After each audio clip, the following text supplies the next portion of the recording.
Вот это наша камера. کتی دو طبقه، تریزه های پنجره‌دار و میزی به فرش میخکوبی شده. این حجره را نازگل در مرکز صخره و در تلفن سیومش ثبت کرده است. دو تلفن دیگرش را کارمندان مرکز گرفتند. نازگل اسرار این مکان را فاش و نظام نگهداری را در این مؤسسه به زندان مانند میکند. هر صبح ساعت 6 از خواب بیدار کرده همه را نام به نام تفتیش میکنند. ساعت 10 برای یک ساعت هواخوری میبرارند. گرد و اطراف پنجره پیچ است. حجره ها خیلی خنک و از معیار زیاد آدم دارند. مثلا حجره ما برای 10 نفر پیش بینی شده بود، اما 15 نفر نگاه داشته میشد. خوابیدن در بالای کتی فرسوده شده ای که آهنهایش هر زمان به پشت میخلیدند خیلی سخت بود. خوراکهایش را خوردن نمیشد.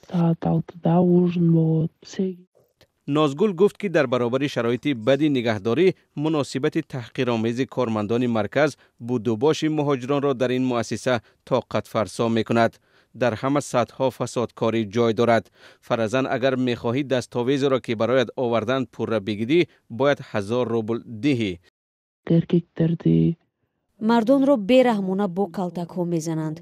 با آنها دغلانه مناسبت میکنند. اگر کسی تلفن گرانبها یا پول بیشتر داشته باشد از دستش میگیرند. شما میتوانید وابسته بر رویه ناظر تلفنتان را از او بر عوض از 15 تا 50 هزار روبل بخرید. نازگل میگوید که در صخره و از مهاجران نه تنها کارمندان بلکه میانه‌روهای آنها نیز فایده میبینند. یکی از آنها از او 15,000 روبل گرفته است تا از بیرون برایش تلفن بیارد، اما نه آورد. دیگری وعده داد که روندی به وطن فرستادن او را میتیزاند. در نتیجه نازگل نه پول و نه بلیط هواپیما را ندیده است. یک کس به من وعده داد که با 40,000 روبل چیپته خریده زود به خانه میفرستند. من با او با تلفن عادی صحبت کردم و یگان معلوماتش را نداشتم. در مجموع مرا با 98,000 روبل فریب دادند. پس از آن نازگل وکیل مدافع گرفت و بعد از نیم سال نگهداری در صخره و روز 28 اپریل به زادگاهش اوش قرقیزستان برگشت.